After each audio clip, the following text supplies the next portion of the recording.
stop carrying the world and start changing it.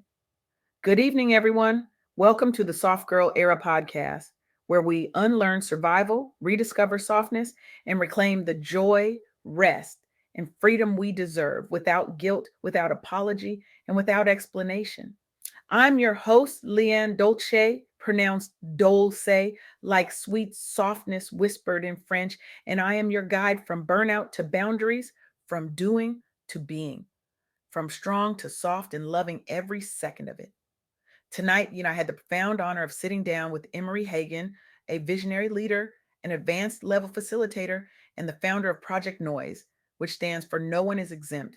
Emarie is someone who has turned personal pain into a platform for purpose, feeding the needy, ministering to the lost, and creating transformation through education strategies that are changing lives across communities.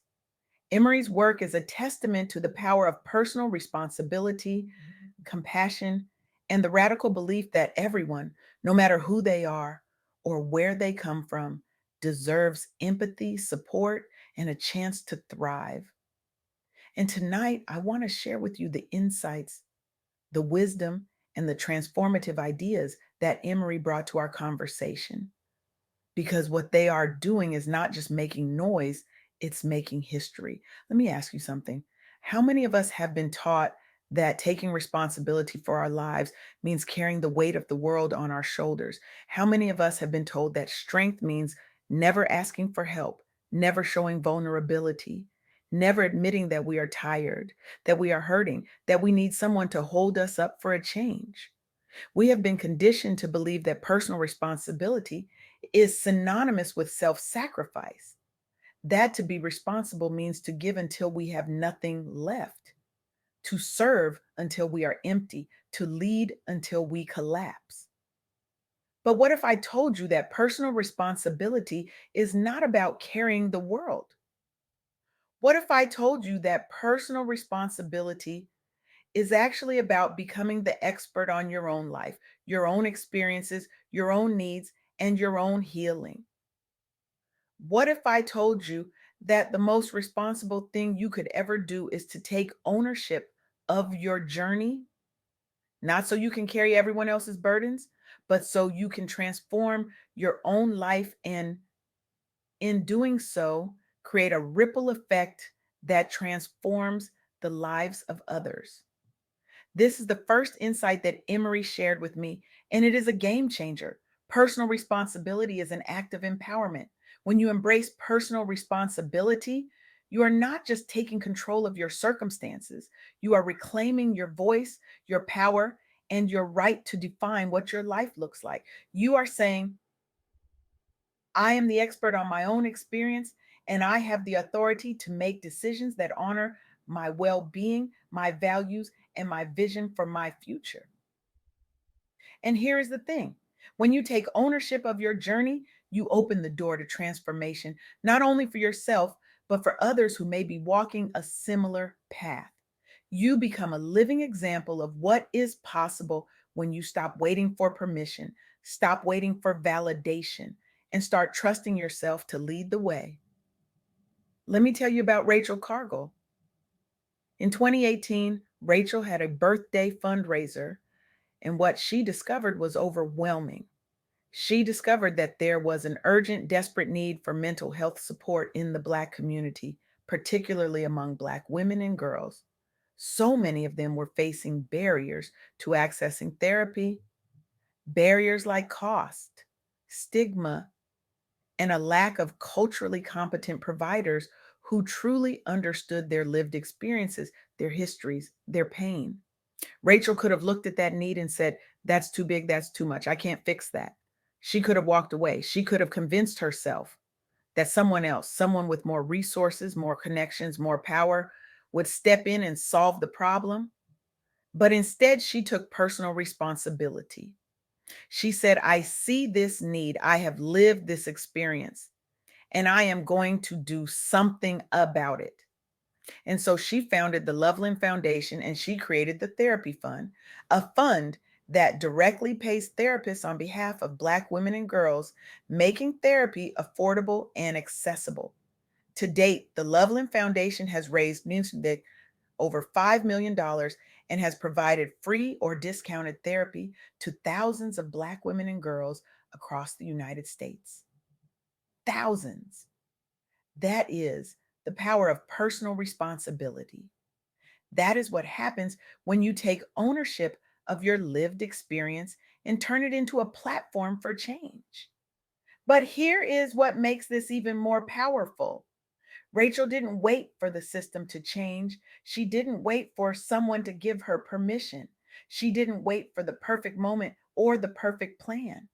She saw a need. She felt the pain of her community and she acted. She became the expert on her own experience and she used that expertise to create something that is saving lives, restoring hope, and rewriting the narrative about mental health in Black communities.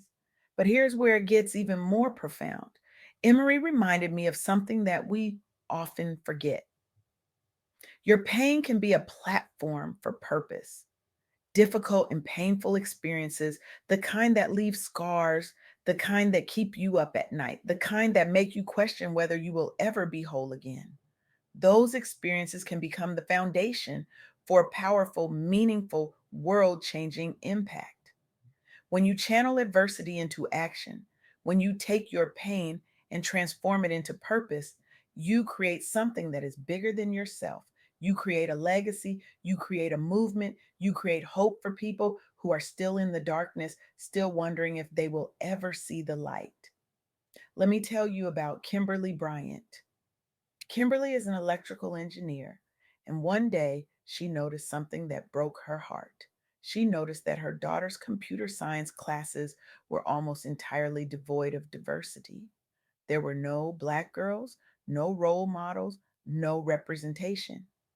The rooms were filled with people who didn't look like her daughter, and the message was clear: you don't belong here. Kimberly could have looked at that and said, well, that's just the way it is. She could have accepted the status quo. She could have told her daughter to just work harder, to just push through, to just prove them wrong. But instead, she took her pain, her frustration, her righteous anger, and she turned it into purpose. She founded Black Girls Code, a nonprofit organization dedicated to teaching coding and technology skills to Black girls ages 7 to 17. The organization offers workshops, hackathons, and mentorship programs that provide hands on experience and community support. And to date, over 20,000 girls have participated in Black Girls Code programs, and many of them are now pursuing STEM education and careers. 20,000 girls, 20,000 futures changed, 20,000 dreams ignited. That is what happens when you refuse to let your pain be the end of the story. That is what happens when you turn your pain into a platform for purpose. Kimberly didn't just see a problem, she saw an opportunity. She saw a chance to create something that would outlive her, something that would change the trajectory of an entire generation of Black girls who deserve to see themselves reflected in the rooms where innovation happens, where technology is built, where the future is being created. And here is the third insight that Emory shared with me. This one, this one is the heartbeat of Project N.O.I.S E. No one is exempt from the need for compassion and support. No one. Not the person on the street corner asking for change. Not the person who looks different from you, who believes different from you, who lives different from you. Not the person who society has written off, who the world has forgotten, who everyone else has decided is not worth the effort. No one is exempt. Emory told me a story that has stayed with me, a story about their father. When Emarie was 9 years old, they were out walking with their father, and someone asked him for money. And Emory, being a child, said, why would you give that dirty man money? And their father said something that changed the Emory's life forever. He said, Princess, you never know who needs something. It might even be God, because we don't know what he is going to look like when he comes. That lesson stayed in Emory's heart. And today, Emory keeps jobs in their car to give to people on the street who ask for change in love and memory of their father. That is the philosophy of Project N.O.I.S E. That is the belief that no one is exempt from the need for compassion, for dignity, for support. When we recognize our shared humanity, when we see each other not as strangers, not as statistics, not as problems to be solved, but as human beings deserving of empathy and care, we foster a culture where giving, serving, and uplifting others becomes a collective responsibility. Let me tell you about the Okra Project.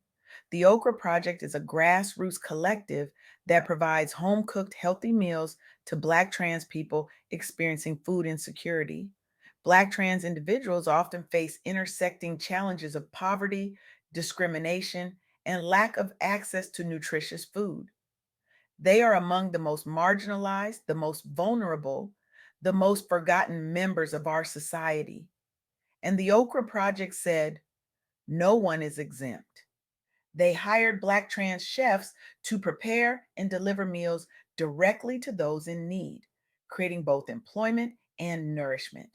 Hundreds of individuals have received meals, and the project has expanded to offer mental health support and emergency relief. The Okra Project was founded by I.M. Fields Stewart in 2018, inspired by the urgent need for culturally competent and affirming support within the Black trans community. And what the Okra Project demonstrates is the power of personal responsibility and community care in addressing systemic inequities. It demonstrates that when we take responsibility for the well being of our communities, when we refuse to turn away from those who are suffering, we create solutions that are innovative, compassionate, and transformative. The Okra Project didn't wait for the government to act, they didn't wait for corporations to step in, they didn't wait for someone else to care. They saw a need, they felt the pain of their community, and they acted. So here's what I want you to take away from this conversation with Emarie Hagen. Personal responsibility is not about carrying the weight of the world. It is about becoming the expert on your own life and using that expertise to create change. Your pain is not a dead end. It is a platform for purpose, a foundation for impact, a catalyst for transformation. And no one is exempt from the need for compassion and support. When we recognize our shared humanity, we create a culture where giving, serving, and uplifting others is not just an act of charity, it is a collective responsibility, a sacred duty, a way of life. Emarie Hagen is making noise, and they are inviting us to join them. They are inviting us to take personal responsibility for our own healing, our own growth, our own transformation. They are inviting us to turn our pain into purpose, to channel our adversity into action, to create something meaningful, something lasting, something that will outlive us. And they are inviting us to see each other, to really see each other, to recognize that no one is exempt from the need for love, for compassion, for support. But here's the question I want to leave ringing in your ears, echoing in your heart, demanding an answer from your soul. What are you going to do with this? What are you going to do with the pain you have carried, the scars you have hidden, the stories you have been too afraid to tell? What are you going to do with the power that is already inside you, waiting to be unleashed, waiting to be channeled into something that matters, something that heals, something that transforms? Because here is the truth: you are not here by accident. You are not here to simply survive. You are here to thrive, to heal, to transform, to create, to lead, to love, to make noise. And the world is not waiting for you to be perfect. The world is not waiting for you to have all the answers. The world is not waiting for you to feel ready. The world is waiting for you to show up exactly as you are, with all your wounds, all your wisdom, all your fire, and say, I am here. I am done carrying the weight of the world, and I am ready to change it. So I want you to do something right now. I want you to think about one area of your life where you have been playing small, where you have been hiding, where you have been waiting for permission. And I want you to ask yourself, What is one action I can take this week to make some noise for myself and others? What is one step I can take to turn my pain into purpose? What is one boundary I can set? One conversation I can have? One dream I can pursue? One person I can help? One life I can touch? Because the world does not need you to be superhuman. The world needs you to be human. The world needs you to be soft and strong, see? Vulnerable and powerful, broken and beautiful. The world needs you to stop carrying the weight and start changing it. The world needs you to make some noise. Now go out there and do it. The world is waiting.